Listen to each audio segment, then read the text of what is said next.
Hello again. I thought it's about time I did yet another update video on this Genesis Croix de Fer 10 2021 model. It's about 4 months now since I got this bike. Lots of things have gone wrong with it. I'm just going to walk you through all the latest bits and pieces and a couple of upgrades I needed to do. If you've not seen any of the other videos, then I'll just do a quick recap of all the bits and pieces which have gone somewhat wrong on the bike. First of all are these Kenda tyres. These things are absolutely useless. They've tubeless ready or whatever. Lots of people left me comments talking about convert them to tubeless, they'll be much better. But actually, if you're on a 100k ride out somewhere and you're off-road, a bit of flint goes in the tyre, splits the tyre, what are you going to do then? You know, you need to be able to change the tube, take another tyre with you. I suppose you could do all of that, but I'm not really bothered about that. I'm not really into that. So I've put on some Schwalbe Marathon tyres and I'll have a look at those shortly. One of the other issues that I had was in the back wheel. Now this bike was sold to me by Freewheel, who did the initial inspection of the bike. Well, they didn't really do a particularly good job because 7 of the spokes in the back wheel were actually very, very loose, and one of them broke while I was out on a ride. So I had to have the rear wheel trued up because it was just all over the place after one spoke went. Yet another oddity is on the front of the bike, on the forks, the cage mount points. Now, I don't know if they should be symmetrical, if they should be in the same orientation each side of the bike, but on this example, the bolts and the bolt holes point in all kinds of random directions, and that makes it really quite difficult to line up anything that you want to put on the forks. So I'll see if I can put a shot of that in, looking down from the handlebars. The cages that I've got on the forks, they're just not symmetrical. They're all over the place. So perhaps that's normal, but I don't think it should be. A couple of things I have added to the bike that have been really useful. The Altura 2 top tube pack, which you can see behind me, that's just excellent. Waterproof, zips fine, brilliant, doesn't get in the way. I'd recommend that completely. And the other thing are the Blackburn Outpost cages for the forks. Let me show you those. As I say, they're not really symmetrical on this bike. They don't stick out in a very symmetrical way, but make your mind up there. Now, I could only get these Blackburn Outpost cages to fit with a single centre bolt because, like I say, the other ones just simply don't line up for the correct mounting points. So on these, I've got 2 zip ties, top and bottom. I'm not going to put a lot of weight in these, so that should be fine. I'm not sure what they're rated at, but for a bottle of water or perhaps a sleeping bag, then that should be absolutely fine. So today is biggest issue to date. Now, why is it on a repair stand? Never had a repair stand before. I had to buy this repair stand especially for this bike. None of the other bikes I've ever had have really needed a repair stand because they've just not gone wrong, but this one needs its own repair stand, and I'm going to show you why.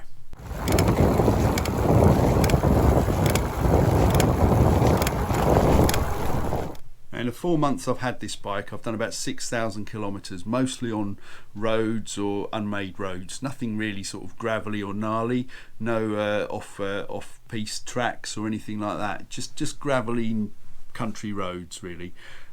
6,000 kilometers, 4 months, and the bottom bracket has failed. Another one of my bugbears with the bike have been these pedals. I've never used these, they were supplied with the bike. Okay, well, a bike doesn't really come with pedals, but you can't ride it without pedals. So why put these on? These cost about £1.50, I think, each. £1.50. This is a £1,300 bicycle. £1.50 pedals, Genesis. This is the bearing that's failed from the bottom bracket. This one is on the opposite side to the chain. Now, I've taken this out, and it's completely dry. It doesn't look like there's ever been any grease in it at all. Now, I would have expected that to have been greased from new. This one's from the other side. This one has a small amount of grease on it, probably the grease that came from Shimano, but nothing else has been added.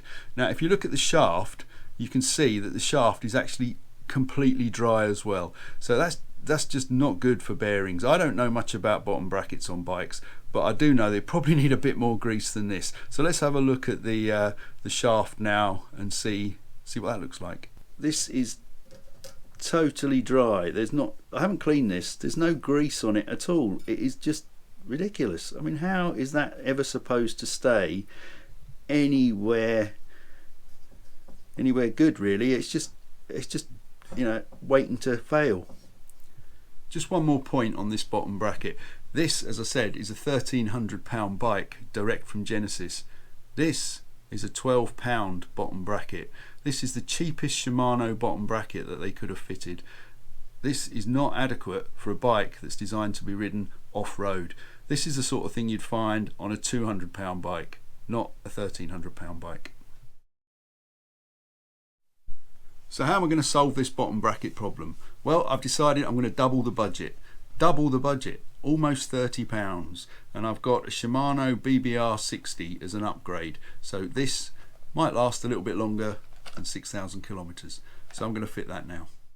Okay, just another point before I start to assemble this bottom bracket. These crank bolts here, these small bolts, on this bike, when I got them, these were barely tight. They were really very loose, and I would have expected, a final inspection from a bike shop to have actually worked out that these cranks were probably in need of a little bit of adjustment. But no, I did that myself. So I've just given this a bit of a clean up with some WD-40 and a little piece of Scotch pad just to clean up the worst of the muck. Now, for a bike that's designed to go off-road as a gravel bike,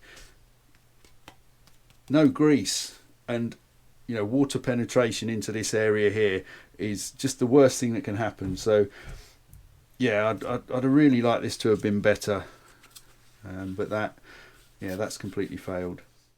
So here's the replacement bottom bracket, SM-BBR60. Hopefully that is an upgrade for what was there already. So let's have a look at that.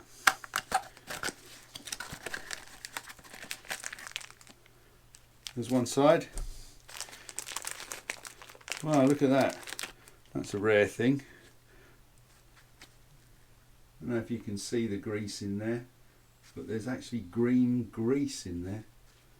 That'd be useful.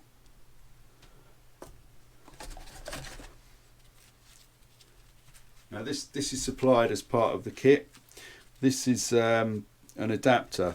So what you can do is you pop that on there, and then your standard Shimano spanner fits on the outside of that and allows you to tighten that up.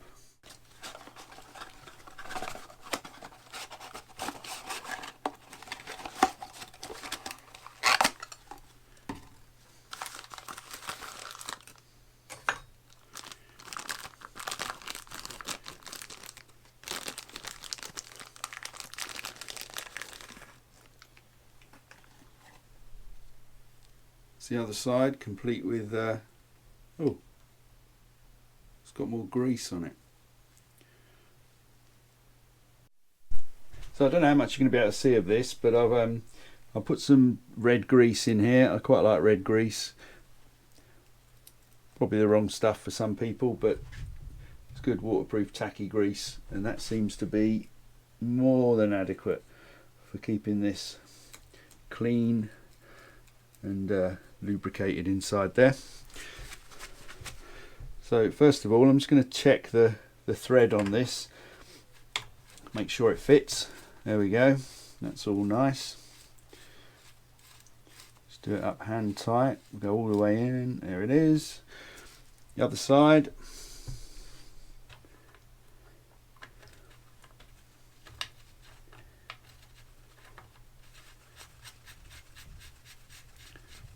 Tighten that up.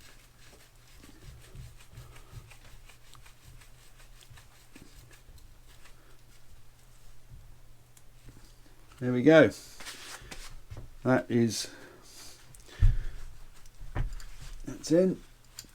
Doesn't really need to be much more than hand tight, so I'll tighten that up in a moment, and then we'll fit the crank.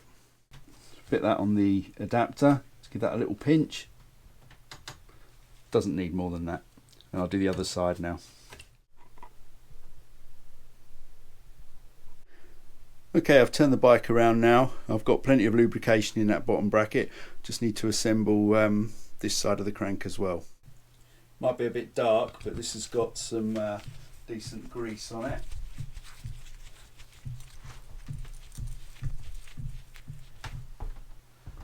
One for the other side as well. Just gently tighten those in.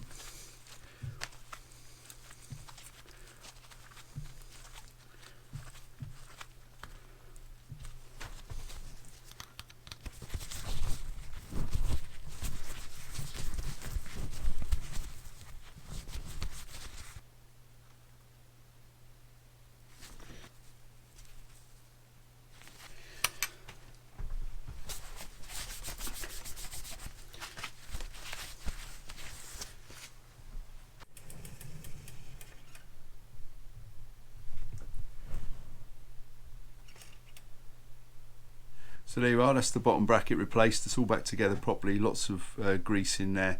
I've cleaned the chain and just adjusted the gears and it all seems to be fine. Just want to go out on a test ride shortly and see if that's the case.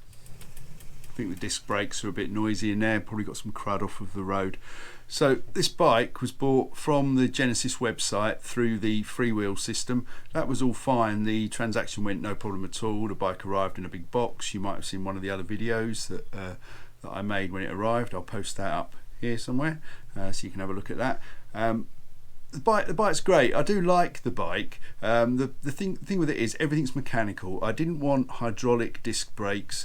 I didn't want tubeless tyres. And I didn't want anything that was going to cause me a problem if I'm 100 kilometers from home and I've got to get back. I want to be able to fix it or at least ride it home. So in that respect, that's what I've got. But I have to say that the setup from Freewheel probably wasn't what I was expecting. There's been far too much to do on this bike. There's far too many things wrong with it.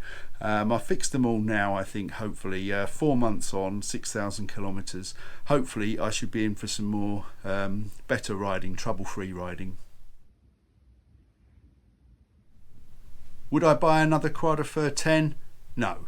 I don't think I'd buy another Genesis bike. I think they are, you know, they're fine really. They're more of a pub bike, town bike than anything else. I haven't seen anything on this bike that makes me think, you know, wow, that's been really, really good. That was really worth the extra £1,000. Not the case. I'd probably buy something different, and I'm planning a big ride perhaps later this year or early next year, and I keep thinking about this bike, but I doubt it. I think more likely it'll be on a newer bike, a better bike, something that's designed to actually go further rather than, you know, just to the allotment or the pub. So Croix de Fer 10, all right, but not great. So thanks for watching. I hope you found the video useful, and the things that I pointed out might help you make a decision as to whether you should buy one of these or not. My view is you probably shouldn't, and my other view is you probably shouldn't buy it from Freewheel either. Buy it from a bike shop if you buy one, and then at least you can take it back and say, oi, this isn't very good. So yeah, I hope you like the video. If you have, please subscribe, like button, or leave me a comment, and I'll see you on the next one. Bye.